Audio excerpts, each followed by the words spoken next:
Time for another edition of the Daily Racing Form, a weekend preview. I'm Gino Buccola alongside Scott Shapiro, producer Lucia helping us out this week. Scott, it'll be a fun week. We'll get a chance to bounce all around this week. We'll start at Churchill Downs. We can preview a race there. We'll head to Laurel Park, and then we'll finish up over at Del Mar. It's an interesting time of the year now. Some of the meets are changing. If you're a horse racing fan, you'll see meets like Tampa Bay Downs and the Fairgrounds. And then even next week, Gulfstream Park will be opening up. So it's a big time in horse racing. Scott, it's a fun time in the world of sports. You, I think, just beat me and my dad in our fantasy football league recently. So you've been dominating me in some of the sports. But if you're a sports betting fan, you need to check out that sports betting section of drf.com. Just look up on the top right. You see that football icon, and you click on that. It'll take you to the sports betting section where you can read news, you can get sports book reviews, and you can claim up to $5,000 in offers when you sign up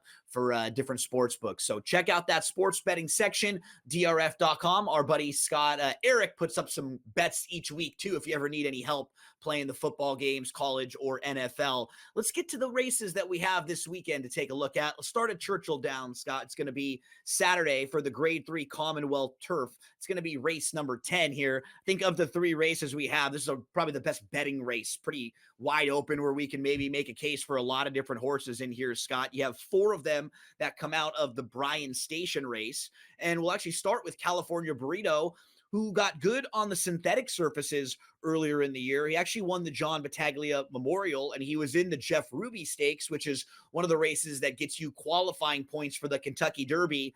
A little disappointing in that race and in the Pat Day Mile. They gave this horse some time off. He'll try the grass for the first time. Imagine probably from the inside, try to get this horse involved and show some early speed.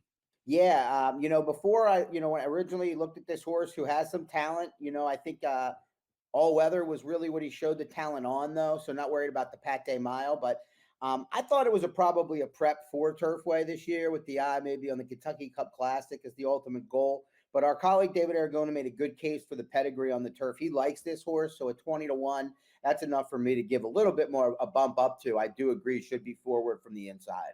Yeah, David is a great handicapper who you could find more from on the Daily Racing Form YouTube if you ever are looking at a lot of the race previews they have, and he's the man who makes the morning line odds for all the tracks at New York.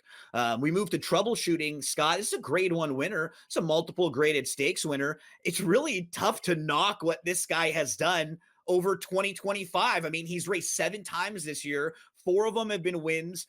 2 of them were runner-up efforts. He just shows up and fires each and every time. And it was pretty impressive to see that he could stretch out from the 6.5 furlongs to a mile. I think we previewed the Bryan Station, and you seemed pretty content and pretty sure that he would be able to stretch out to a mile. Yeah, but I'm starting to, you watch the race and it really set up nicely for him. I don't want to take anything away from him. It was a race that favored forward flow. I think the mile's really stretching him. If he was 8-1, 10-1 in this spot, sure, I could make the case that he's just getting better and better. But as probably the favorite here, I think I'm going to take a swing against. Horse that does look like he's getting better and better right now is Montador. And you look at his overall form, Scott, it's just really tough to knock anything he's done. He's never run a bad race. He's actually crossed the wire first 3 times. One of those races he got disqualified. But what's nice about him is he has that type of running style that is really friendly to bettors, where he can just kind of put himself in the race, but not on the lead. He can sit just behind the leaders within a couple lengths and really give you a good run for your money. I feel like he'll be involved just a few lengths behind. He'll give us every opportunity here. I like him in this spot, Scott. Yeah, me too. He did get a really good trip last time out, but I kind of see that happening again, kind of a pocket inside trip. And I think it's a positive that he's coming back on 20 days rest for Michael Stidham and Godolphin. They don't need to rush a horse out for a grade 3. I think he's just doing very well. I think he's the now horse, and hopefully we get the 5-1. Anagata just won the Hawthorne Derby. So positive there. But when you look at the races prior to that, he was behind Plensa, Giacoso, Simulate. So he's going to have to improve on those foes who have been in front of him in recent starts. Yeah, his maiden victory, maiden 50K. So he didn't break his maiden against the top level maidens. He's been outrun when he's kind of tried at this level. I think he's a couple low, but if they go at it a little bit on the front end, which is possible in here, maybe he could pick up some pieces like he has in his 2 starts over this surface. There are some horses at big prices in this race that don't have bad form. I mean, like Outrunner in here, you don't really knock a lot of what he's done, but he's going to step up, Scott, and face tougher in this field. He's coming off of a third in the Old Dominion Derby, but this just feels like a tougher, deeper group. That group was sort of led by one horse, World Beater, who was the dominant horse there. Yeah, he's got tactical speed. He's kind of a grinder, so I don't think the mile and a 16th might not be ideal. But the only starter that Jorge Eduardo Jr., the trainer here, has sent to Churchill in the last 5 years was a winner. So maybe knows that this horse is live and has spotted him for this spot. He's clearly looking like he's been prepped for this spot, I should say. So Outrunner may be worth a little bit of a look. This next stretch of runners, I mean, you could probably make cases for a lot of these horses. Mancetti won the King's Plate, which is the Canadian version of the Kentucky Derby. He's going to try turf for the first time, but he does have a winning turf sibling, and this runner has a good amount of speed, Scott. He's bred pretty well, and he comes off of back-to-back runner-up efforts even after his win in the King's Plate. Yeah, I think he would need things his way. We really don't know what to make of him on the turf, so it would be a price dependent play. I just don't see him being loose out there like he was in the King's Plate, that huge win up north. So I'd be against Mancetti, but I'm very happy and looking forward to seeing him run in this spot. Yeah, I agree. I'm kind of questions on him. I want to see one in this spot from him. We move to Giacoso. He's a grade 2 winner. He will be trying to turn the tables, though, on Plensa, who beat him a couple starts back in the Gun Runner. But you're looking now at 4 races in a row that are pretty solid. Even that 5th in the American Turf, that's a good effort behind some nice horses that day. So he's just really been stringing races together nicely, Scott. Yeah, and you get Jose Ortiz, who's not only a good rider, but it's nice when you see a barn reach out to a rider like Jose. Keith DeSormo usually sticks to his guys. Ben Curtis already down in New Orleans for the Fairgrounds meet. Jose being aboard won't hurt. This horse just doesn't have that punch to come from way out of it, so he kind of needs to be in that second tier. Yep. Chapman's Peak has won 2 in a row. What's nice about those victories, one of them was on the front end. One of them, he had to sit and then kind of made an early move. So he showed us that he can pass horses if need be. He can win races in different ways. Here is the victory at Keeneland most recently. What do you think about Chapman's Peak? We talked about Jose Ortiz on Giacoso. Brother Irad is right next door. Always scary to fade Irad, but I'm against this horse to an extent. I think those mile and 5/16 maiden specials, 3-year-olds and up in Kentucky are much softer than this. And he rode a good rail on the front end against another suspect group in a first level allowance at Keeneland. This is a big step up. Can he win? Absolutely, but it's going to be too short of a price for me. The number 9 Flying Mohawk ran in the Kentucky Derby back on May the 3rd. This horse showed ability on the grass. Then he ran pretty well when he finished second at Turfway on the synthetic. So they took a shot when he qualified for the Derby. He gets back to the grass now. They've taken a little while to get him back. I think he's had a couple hiccups along the way trying to get back to the races, but I feel like he has a pretty high ceiling on the grass. I just don't know if he's ready for that A game quite yet. Yeah, those questions are all fair. His trainer's very good. And to those sports fans out there, which are plenty, 2-8 Racing, that's Jason Worth, who's got very much in horse racing these days. So, want some rooting interest. This horse might give you a fun shot rooting at the end for Flying Mohawk and Jason Worth. 2 outside horses, Simulate and Plensa. They've been a little unlucky at the draw the last couple races, Scott. They both had outside draws in the Bryan Station, and they're going to be drawn to the outside again. And I think both of them have some talent, but in an evenly matched field, when you're parked out wide, kind of limits your options and what you can do. So things for both of these horses to the outside, Simulate and Plensa, feels like things have to really break well. Do you have any thoughts on either of the two? Well, it's tough. That first run, it comes up pretty quick at Churchill, mile and a 16th. I prefer Simulate only because I've always preferred him, but his last race, very discouraging, did no real running. Both of them are really going to have to work out a trip here to have any sort of shot. Yeah, I think of the two, I also prefer Simulate, but both of them just are a little up against it in this spot. As we move to selections, we both landed on the same horse in here with Montador, and then some differences in the second, third, and fourth spots for Scott. 3, 7, 2, 10 for me. 3, 8, 4, 9. Don't go anywhere. We're going to bounce on over to Laurel Park. They have a fun stakes Saturday ahead.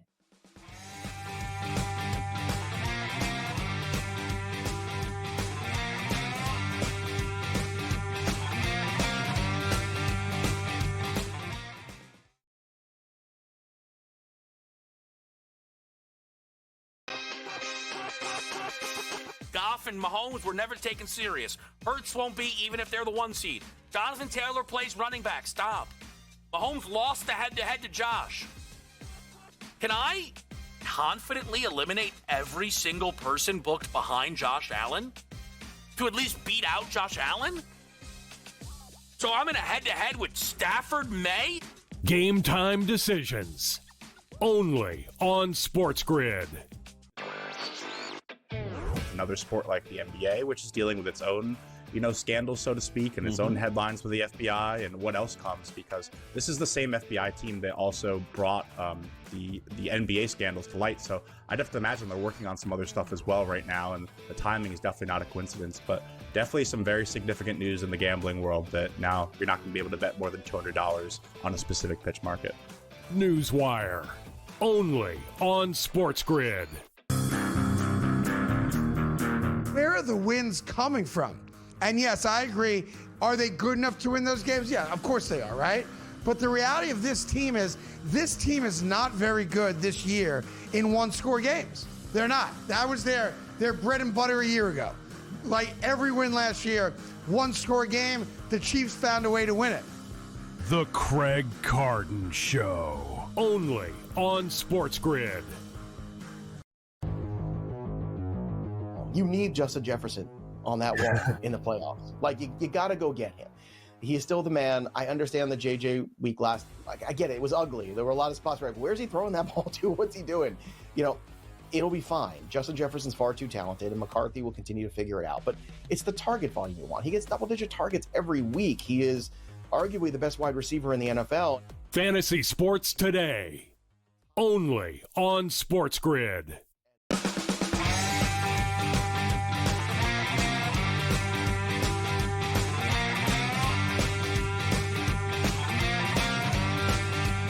Fun Saturday of stakes action out at Laurel Park. They've done a really nice job over the last year or so, bumping up some of their stakes programs, big fields, competitive races. And Scott, this is another one of them that we're going to be talking about. Race number 7 on Saturday at Laurel Park has a $100,000 stakes purse, and it's called the Dave's Friend. It's going to be 6 furlongs on the dirt. Thought we had a pretty competitive group lining up in this race here. You start things out with the number 1 Subrogate, who is coming off a 4th place finish over at Aqueduct in the Bold Ruler.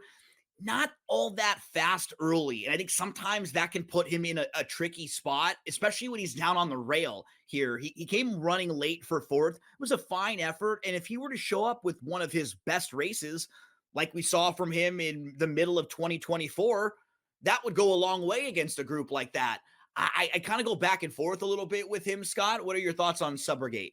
Yeah, I can see where you're coming from going back and forth. I think we should get an honest pace, but not a chaotic one. Sometimes that could work out real well for him, but his last start, he got out of the gate real slow. Some of his other starts, he just doesn't get out of the gate first. The rail, he could put himself in a tight spot, but cutting the corner and having a good kick, it would depend on price for me. He's not my top pick in this race, but I wouldn't really talk anybody off him. We move to Patinga's twin, the number 2.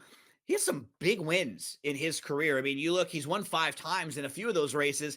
He wins by 9 lengths, by 10 lengths, by 5 lengths. Even this race here we're watching, he wins this race by 3. He strikes the front. He opens up. He never looked like a loser in this race. It was really impressive. I always wonder when you bet a horse off of a big race like this, sometimes they regress a little bit, right? Because they just ran such a big race. It's hard to put 2 back to back. But I mean, you pick out some of his races individually, he's certainly capable of a big effort. He is. You nailed my thoughts on him. I mean, it took him a long time. And what I like to do with those trying to figure out regression is look back to other big efforts. If it's his first big one, maybe something's figured out. But there's been other really big efforts, almost close to, I think he has a buyer higher than this one, if I'm not mistaken. And it took him a long time to get back to his top effort. So I'm very much worried about regression off of his last. Number 3 is Twisted Ride. This guy comes off of a win on October the 29th. It was in a small field at Parks. He pushed through from the inside to lead. He got pressure throughout. He actually got passed at the top of the lane, but he battled back. I think he was better than this group, Scott, and now he'll He'll step up and face tougher. He'll probably have to deal with other speed in here. He's pretty honest, though. This 6-year-old, he's got 10 wins, 8 seconds, and 6 thirds. He generally shows up with a pretty good effort and gives a nice account of himself. He does. He's hit the board on all 3 starts at Laurel. Last time out at 4-5, like you said, it was just horses he's better than. And he's a 10-time winner, but hasn't been winning races as much recently. I think he would really need to have things his way on the front end to win this race, or even really maybe finish second or third. So I don't necessarily love his chances, but if Maximus Meridius, who we'll talk about in a minute, misses the break, that would really move him up. Uncle Cat tried turf last time out. His most recent win, though, it was at Timonium. He feels like he's in a little bit tough to me, kind of light on speed figures. Yeah, I understand taking a shot. This horse has hit the board in 6 of 10. He's local. You go turf to dirt off of a second-place effort against this decent field, but he's in pretty deep here. I would assume hitting the board would be very happy for them.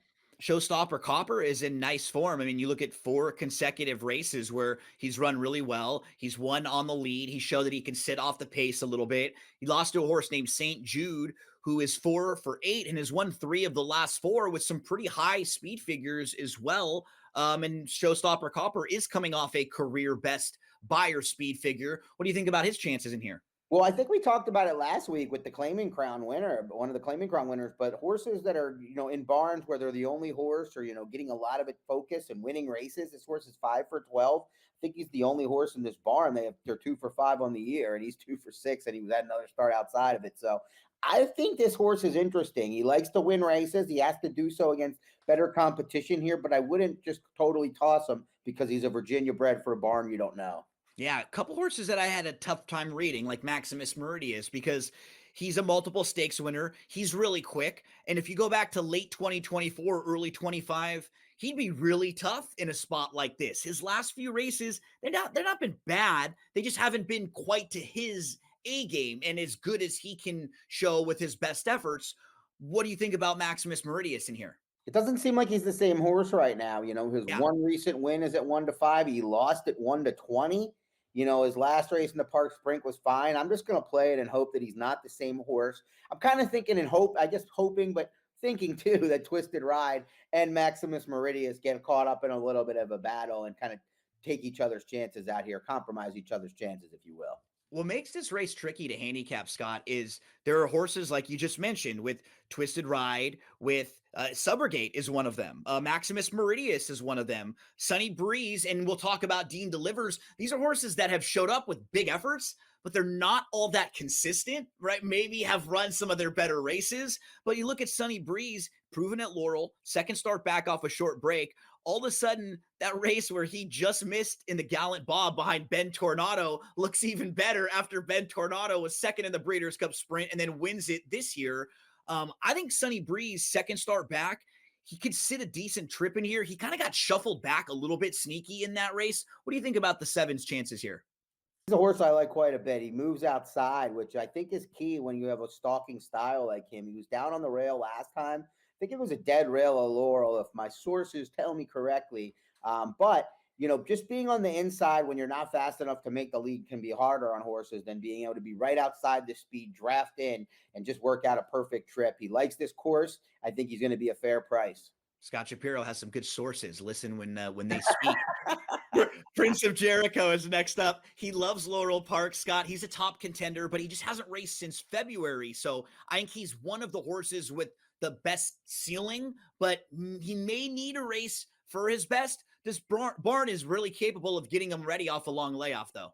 Yeah, 14 for 51 over the last 30 days, 222 ROI for the Brittany Russell barn. Tough to doubt them even off the break, but the price is going to be short. All 7 wins have come over this course. It's just, you're just kind of hoping that he doesn't run his best. Grade 3 winner, grade 1 place, Dean Delivers rounds out the field. This horse had a good start. Scott was a little bit wide, but he just didn't really fire. I thought it was a disappointing effort for the beaten favorite last time out. Florida bred. I think he was in the fountain of youth back in 2022. I'm going to pass.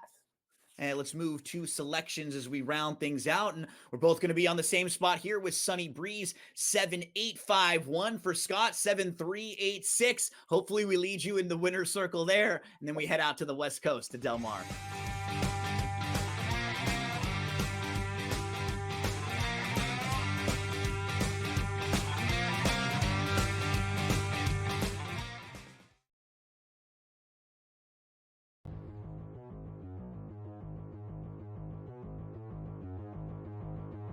Let's play our game of buy or sell. It has been a season to remember for Drake May. As of right now, May and Matthew Stafford are the favorites to win the NFL's MVP. Who had that at the beginning of the year? You probably could go through 20 quarterbacks before you got to Drake May as predicting winning the MVP. After this season, buy or sell, we will think of Drake May as the best quarterback in the 2024 draft class. Is this buy or sell? He certainly wasn't going in. All right, for those who don't know, we're talking May, Caleb Williams, Jaden Daniels, Michael Penix, J.J. McCarthy, Bo Nix. A lot of interest there, right? A lot of interest there as far as those QBs. He's going to be the best. I mean, this is a question I would normally just take the field, right? Because I'll assume that Jaden Daniels has been really good. While he's hurt now, Caleb Williams, he's getting better and better. I'm still not giving up hope on the other three here as far as Penix, McCarthy, and Nix, although I would certainly have May well above them. So I think for me, it's either Daniels, it's either, Williams, it's either May. Isn't this recency bias? Last year we would have, it's Daniels. By far, it's Daniels. Now because he's hurt, hasn't had a good year, it's Drake May. I'll sell this just for the sake of it, Craig, here, but I don't necessarily disagree. Yeah, I'm going to sell. I got Jaden Daniels still. I can't go this far with Drake May. Maybe second best, but it's not even about taking the field. We're having recency bias here. Jaden Daniels, to me, will still be awesome. So next year for Daniels goes back ahead of Drake May. Fantasy Sports Today, Friday starting at 3 p.m. only on SportsGrid.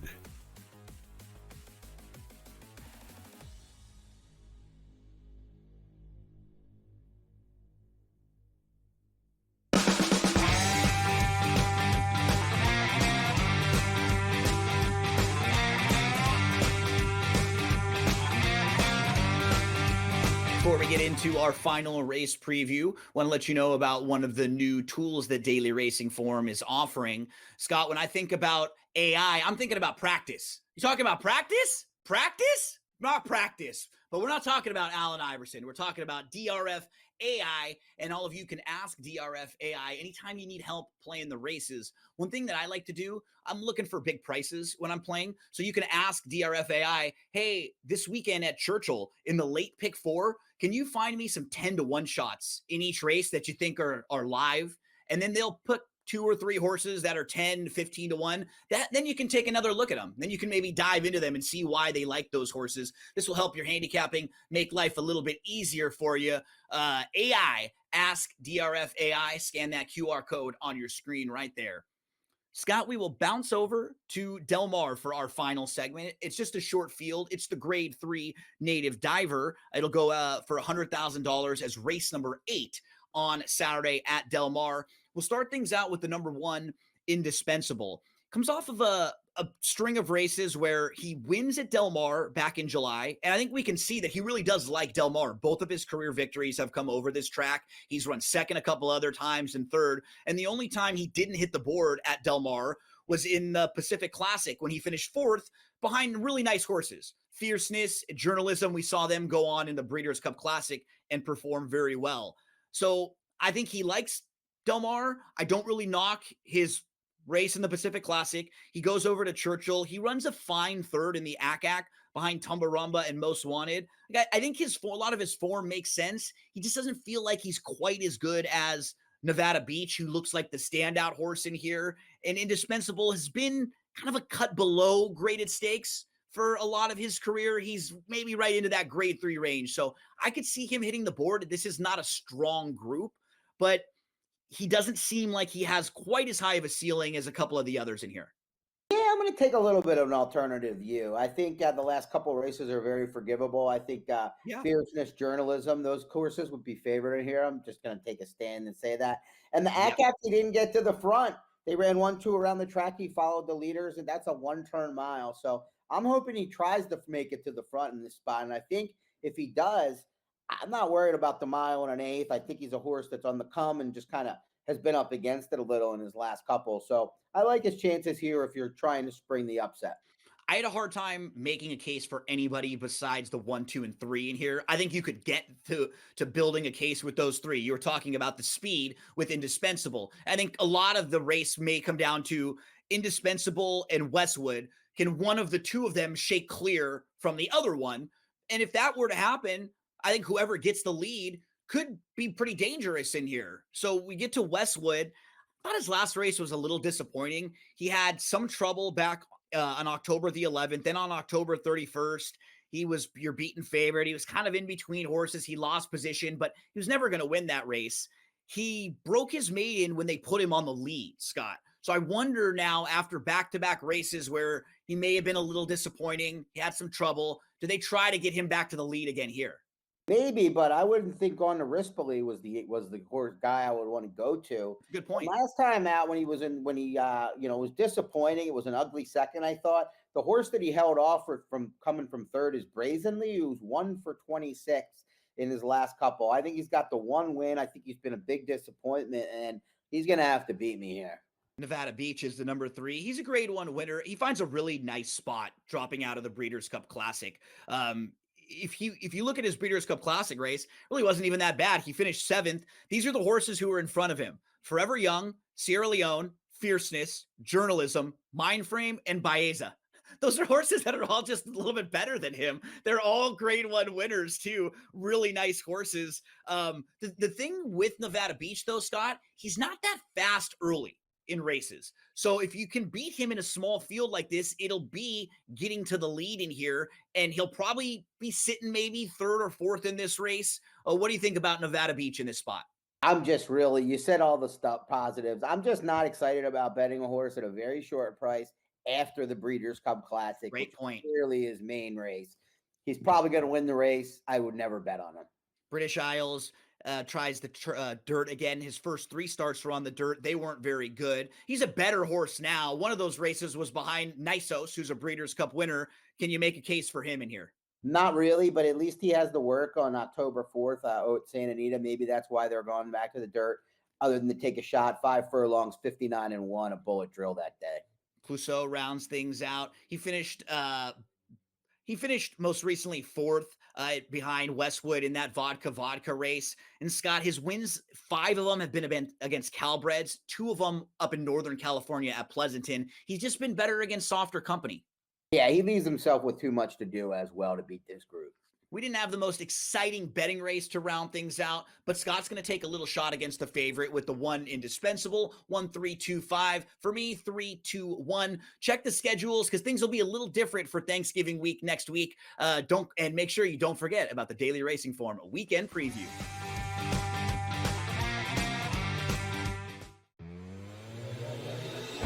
Ashton Genty has been hit behind the line of scrimmage more than any player in the National Football League. Yep. So you just gave him the ball in the end zone. Do the math. How's that going to work out? It's like what I said earlier. He got hit behind the line of scrimmage. He got tackled in the end zone. Yeah. Oh, they're terrible. But the thing is, Brady, you draft offensive linemen before you draft a star running back. Like they went backwards. In-game live only on SportsGrid. When I think of the European Tour, these are the players I'm thinking of, right? So I understand why that they would be so frustrated by all this, but they also know that there are rules in place that, from a competitive standpoint, that if you're a member of this tour, like, you can't go join a rival tour. Like, there's rules in place, just like in any other business. The Smiley Show, only on SportsGrid.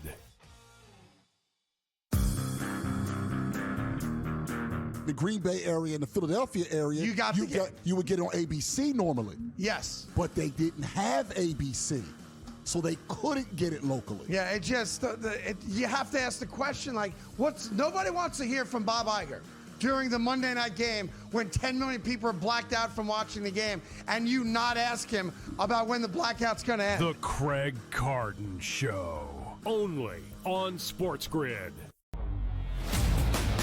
The 35 cents, though, for yes on Ohio State. Yeah. I like that, Donnie. I think there's value in that right now because we only got, 3 weeks left to go. Then we'll have conference championships. Yeah, the more they keep winning, and they will win, the more that will increase, and that's a pretty good return on an investment there with Kalshi. The Early Line, only on SportsGrid.